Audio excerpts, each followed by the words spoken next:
Thank you for staying with us here on Politics Today on Channels Television. We've been talking with Senator George Akume.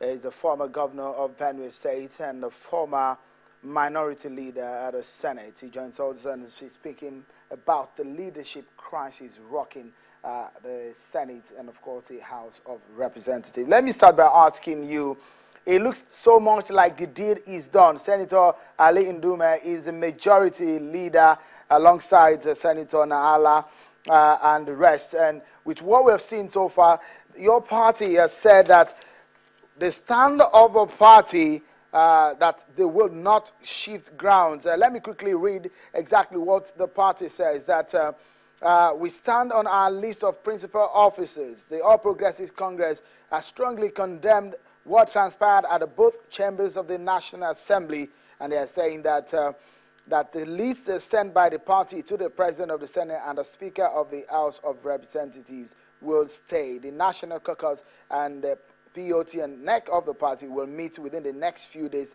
to discuss the evolving developments in the National Assembly. One wonders, this looks like the statement that the party issued when Senator Bukola Saraki emerged as the Senate President, but nothing happened. Is it so much of the fact that can you change what has happened on the floor of the Senate with the emergence of these officers who are not the party's wish? Well, thank you very much. Once again, I want to say that there is nothing like Senate zonal caucuses. This is alien to Senate rules and parliamentary practices. What is obtainable is majority and minority party caucuses, which is not even above the party. And therefore, what has happened is not acceptable to us. It's not acceptable to the party. As far as we are concerned, those positions have been filled by the party as per the lists of nominees sent to the President of the Senate. This is quite distinct from the emergence of the Senate President and his deputy from the PDP. But this is quite a very, very sensitive issue which must be respected, and there is no way they can get about. I don't know who he's calling Senate leader or something, which again is not in accord whatsoever with parliamentary practice, even with our own rules. We cannot go to the Northeast and pick Senator Ndume over and above Ahmed Lawan. So all these things they're talking about don't make sense to any of us. Or basically, well, the party is going to meet, they will take a decision. Nobody is above the party. If you want to be above the party, you can leave the party and contest on your own and see if you can win. But don't forget the fact that our Constitution does not even recognize independent candidature. I want to tell you that as a person, if you ask me, even if there was a provision in the Constitution for independent candidature, and you ask me to contest as an independent person, I will not do it because I need the protection of the party, and nobody is above the party. Even in the United States of America, there are only 2 presidents produced by independent platforms. One,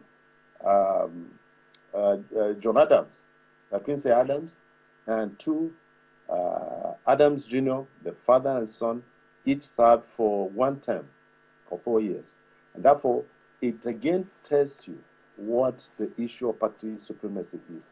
The issue, as said, of Senate President is different from what the other positions of leadership we're talking about are concerned. These are issues that are completely different. Once you elect a Senate President by default or by whatever means, it becomes very difficult to do another thing unless you impeach that person, unless he resigns, as the case maybe, or he dies, and we wish Saraki to live for 100 years.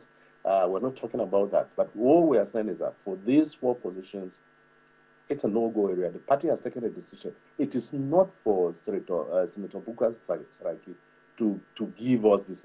I want to work this person with this person. I don't want this person. He's not the president of Nigeria. He's a president that appoints people the way he wants. All right. Let me quickly come in here. The Senate has adjourned till 21st of July 2015. That's about a month from now. And a lot of Nigerians are asking, the crisis that we are seeing at the National Assembly is not the reason why the lawmakers have been elected to represent them. How do you think that the nation will not be negatively impacted with the sort of crisis that we see that is happening at the National Assembly? Well, thank you very much. Nigerians received the APC with a lot of hope. Nigerians believe that the leadership of the APC is capable of bringing about change. Remember, we have suffered in the last 8 or 16 years of the PDP administration in this country. And therefore, as a party, we must do everything to ensure that the confidence they have reposed in us is never abused. And we believe that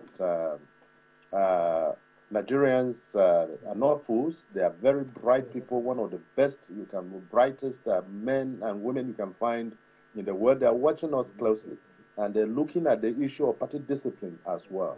It's said that our party is so disciplined, or is it an individual who, because of personal ambition, is trying to undermine the integrity of the party. Now, why again do we go on recess? You can find out from the Senate President why he decided that we'll go on recess. I say I have tremendous respect for Bukula. He is a friend and brother. But again, this is about the issue of individual relationship. I believe Nigerians are watching us closely, and frankly, they are entitled to do so because to whom much is given, much is also expected. The president of this country, Muhammad Buhari, is determined to steer this country to safety. The challenges are enormous. He has the competency and the capability to do it. He will do it in spite of these distractions that are happening today. Some delay in takeoff because the list of ministers cannot come to us until we come back from the so-called one-month recess. But again, Nigerians shouldn't lose confidence in us. Let them be assured and strongly told that the correct thing will be done. Whatever it is, the government is totally committed to transforming this country. And so these little distractions here and there, we can still recover lost ground when we come back. And I want to use this medium to address Nigerians to be a little bit patient.